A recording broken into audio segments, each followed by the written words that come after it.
Kamusta po muli mga katambay? Nagbabalik po para po magkomento ang inyong lingkod. Si Kamanong po dito po sa ating Tambayang Makabayan. Komento po na inyong lingkod.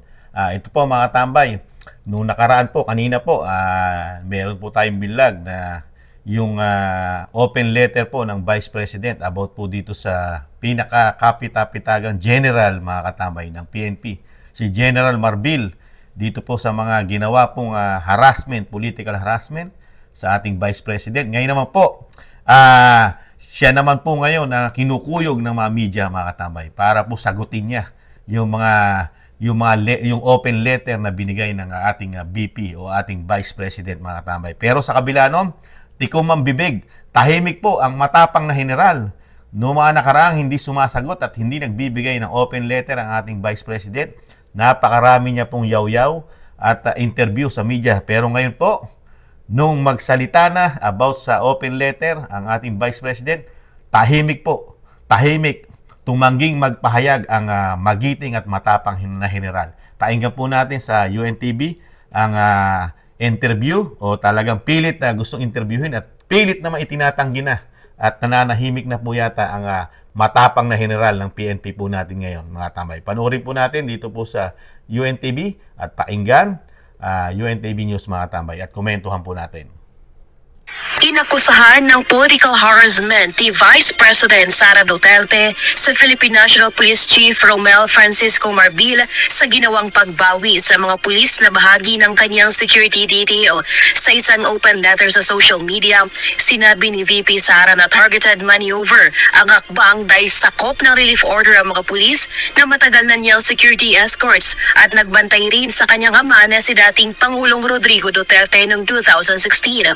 Ayon kay VP Duterte, ipinatupad ang pull-out nang magbitiw siya bilang Education Secretary nang ihambing niya ang SONA sa isang catastrophic event at paglabas sa video ng umano'y paggamit ni Pangulong Marcos Jr. ng illegal na droga. Pinabulaanan din ni VP Sara ang payag ni General Marbil na nagpadala muna ng request sa PNP bago binawi ang police personnel. Tila kontra din ay niya ang payag ni Marbil na wala namang threat o kay VP Sara dahil nag-iwan pa ito ng 45 PNP personnel na siya mismo ang pumili. Inihalimbawa pa ni VP Sara ang paglabas ng video kung saan makikita siya at ang kanyang pamilya sa NAIA noong umalis silang bansa kamakailan. Inihayag rin ni VP Sara na may mga pulis umano naglibot sa kanilang lugar para mag-casing at inaalam pa kung saan nakatira ang kanyang pamilya. Una nang sinabi ni PNP Chief Marbil na binawasan nilang unnecessary deployment ng mga pulis sa low-threat individuals para madagdagan ang puwersa ng pulisya lalo na sa National Capital Region. Iginiit naman ni VP Sara na walang epekto sa kanyang trabaho ang pagbawas sa kanyang security team.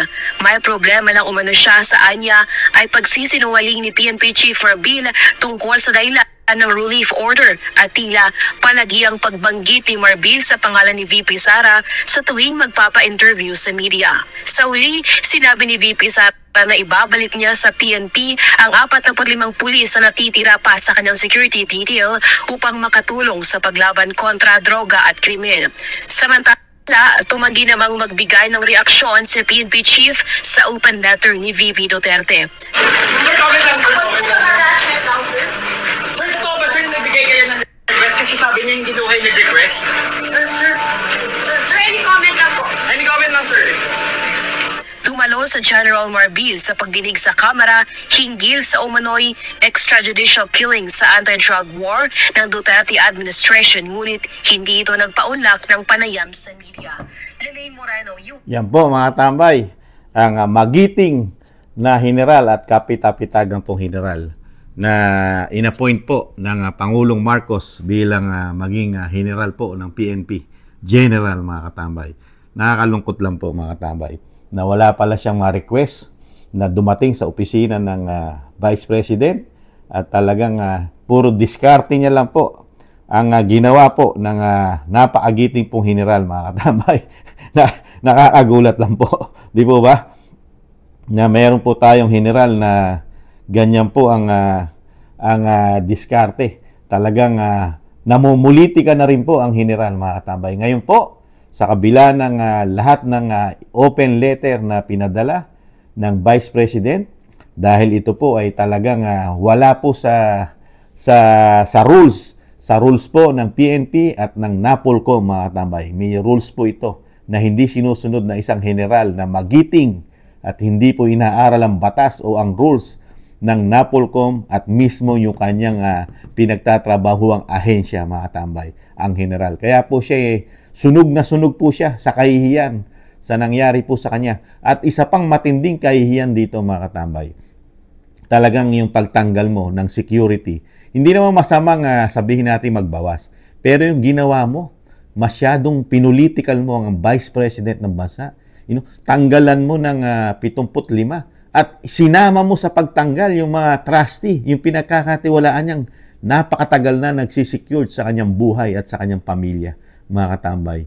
Yung sinasabi nga na magmula pa na siya ay maglingkod sa bayan hanggang sa paglilingkod ng kanyang ama, ng dating Pangulong Duterte, nahando na yon. At talagang yung tiwala ng pamilya at ng mga Duterte, lalo na ang Vice President, tanggalin mo. Tapos palitan mo. Ipalitan mo ng ang tiwala ay nasa iyo. Sa iyo nagtitiwala yung mga pulis na nilagay mo ron. Kaya sagot ng magiting at magaling na Vice President na magaling ding abogado? Hindi ko kailangan yung mga pulis na ikaw ang mismo ang namili. Ibabalik po ang 45 na kapulisan na itinira at pinagpilian at mismo ang general ang pumili para maging magbantay sa seguridad ng Vice President. Hindi na po tatanggapin. Sa'yo na lahat yan. Baka makatulong pa yan sa sinasabi mong kakulangan, lalo sa pagsugpo ng krimen at droga na sinasabi po ni General Marbil noong mga nakaraang interview niya na talagang siya magiting na pinuno ng PNP, mga katambay. Pero nung magsalita ang ating Vice President, sunog na sunog. Ngayon, tamemi po siya. Ayaw niya po sagutin lahat ang open letter ng Vice President kasi wala siyang ipupuntos at lahat halos ng kanyang discarded ginawa na pamumulitika sa Vice President ay puro palpak. Palpak po. Nagkawindang-windang po ang general dito. Ang general, nagkawindang-windang. Ang mabigat po rito, hindi natin alam kung sino ang nag-utos. Dahil ito po ay appointee. Appointee po ito ng Pangulo ng Pilipinas. Hindi rin po alam natin, di umano, kung sino ang nasa likod nito para i-political harassment ng ating Vice President. Di ba? Ngayon, nananahimik po siya. Yung pagiging harassment po sa Vice President, napakarami po. Pati yung pag-alis niya, na dapat hindi po makalabas yan at talaga siningle out. Ipinakalat po sa social media, sa mainstream media, yung pag-alis kasama ang pamilya ng Vice President na malalagay sa alanganin din ang buhay ng pamilya ng Vice President. Ganun po katindi ngayon sa bagong Pilipinas at sa pamumuno po ng kagalang-galang at kapitapitagang general na si General Marbil, mga katambay. At ano pa? Yung pilit mong sinesearch, inaalam ang residential, ang tahanan ng Vice President ng iyong kapulisan na wala ka man lang request na binibigay sa opisina ng Vice President para, para yung sinasabi mo na i-search mo yung bahay ng Vice President. Di po ba? Ano ibig sabihin nun? Kaya dito po sa nangyayari, buti po ito lumabas agad. Dahil alam naman natin ang ating mahal na Vice President, hindi po siya tahimik na tao. Pagkamali, sinasabi niya po ang pagkakamali ng isang general. Ito po. Di ba? Magsabi ka lang ng totoo. Huwag puro kasinungalingan at nang hindi kayo magkawindang-windang. Dahil masyadong yung pinulitika kung ano-ano po ang mga sinawsaw nyo. Magmula lang nang ito'y magbitiw sa pagiging unity team na wala naman tayong nakikita proteksyon sa Pangulo. Ano po ginagawa ng Pangulo ng Pilipinas? Nagbibingi-bingihan po para proteksyonan ang kanyang ka-unity team. Wala na. Puro politika na po. Puro Duterte na ang problema. Ngayon, pilit sinisiraan ng Vice President. At talagang nagkakawindang-windang po ito. Dahil nagkasunod-sunod po ang problema ng administrasyon. Magmula po sa naglalakihang krimen, droga, korupsyon, at hindi masolusyonan ng nagtataas ang bilihin, puro pangako, pangarap.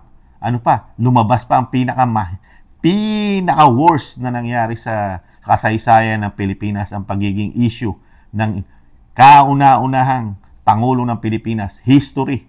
Ang pagiging drug addict di umano nito na gumagamit ng droga. Siya pa lang ang bukod tangi Itong si Pangulong Marcos ang na-involve sa droga sa lahat ng nagdaang presidente. Siya pa lang. Di po ba? Dahil ang kanyang ama di umano may history in pagiging diktador. Di po ba? Siya naman pagiging addicted ang kanyang di umano na history na nakakabit na po sa kanyang pangalan. Hanggang hindi niya nililinis ang kanyang issue sa pagiging involved nito di umano sa paggamit ng bawal na gamot na droga. Hanggang hindi siya pinakikita at hindi niya ginagawa ang sinasabing live o talaga ipakita niya sa sambayan ng Pilipino na siya malinis sa mga klase ng drug test dapat na nararapat para sa lahat ng dapat gawin na pagsuri rito mula sa buhok, dugo, lahat na ng klase. Kaya lang hindi ginagawa. Ano ginagawa? Pamumulitika, siraan ng Vice President, gawa ng kung ano-anong kwento. Ngayon, pati buhay ng ating Vice President ay nanganganib. Pero ang isang general ay tahimik, nananahimik, walang kibo. Kumbaga sa giyera, nakatago ang ulo ng general ngayon. Nakikibagbakbakan, isang babae lang, isang salita lang, isang open letter lang ang binigay ng babae na Vice President. Nagtatago na ang ulo ngayon, di umano ng general. Sub-sub, ayaw ipakita sa sambayan ng Pilipino, ayaw magsalita dahil malilintikan po siya. Dahil lahat ng ibinigay na open letter ng Vice President ay puro totoo at naaayon sa batas. Mayroon pong batas, may proseso po ang pagtatanggal at ng pag-relieve ng kapulisan na nagbabantay po sa Vice President, lalo po sa kapulisan na tinatawag na PSPG. Ito pong Police Security and Protection Group na ito po ay meron na po itong rules na hindi na pwedeng pakailaman ng PNP pag ito po ay nagbabantay na at talagang sinisecurity na ang buhay ng Presidente, Vice President at mga halal ng bayan ng ating bansa.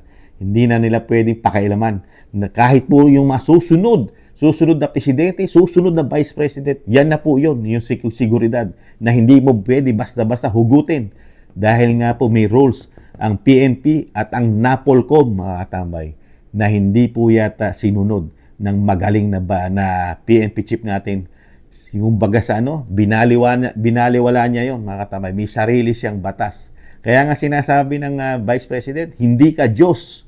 Hindi ka Diyos, General. Kaya ngayon, tago ang ulo, mga tabay. Tahimik sa issue na ito. Di po ba? Ganyan ang klase ng mga general natin ngayon, di umano. Na sinasabi nga ni Pangulong Duterte, ang mga general natin ngayon ay puro involved sa korupsyon, di umano. At puro nagpapayaman yata, di umano, ang mga ito, mga tambay, sa panahon ng bagong Pilipinas, di umano, mga tambay. Dahil ang Presidente, wala, tahimik sa mga issue na ito, ang Commander-in-Chief na siya ang naglagay dito po sa general. Siya po ang nag-appoint. Kaya po, wala, tahimik. Sino lang sumasagot? Media. Media lang po. Walang nagsalita ang Malacanang dito sa issue na ito, mga katambay. Talagang pinupolitical harassment po, di umano, ang ating Vice President. Ang masasabi ni Kamanong, magpakalalaki ka, General. Babae ang Vice President, isang salita lang. Nawala na po yata ang yag balls natin, General. Nawala na po yata yung tapang natin ng mga nakaraang interview. Naubod po kayo ng galing na tama ang inyong sinasabi. Isang salita lang, isang sulat lang ng Vice Presidente, natanggal po ang inyong yag balls, General. Nakakalungkot. Pati po ang inyong ulo, nakatago na ngayon. Hindi na po yata kayo ma-interview at hindi nyo na maipagtanggol ang ginawa nyo pong kapalpakan at nadamay po ang buong kapulisan sa ginawa nyo, mga katambay. Hindi po lahat ng kapulisan ay katulad ni General Marbil. Di umano, mga katambay. Nakakalungkot.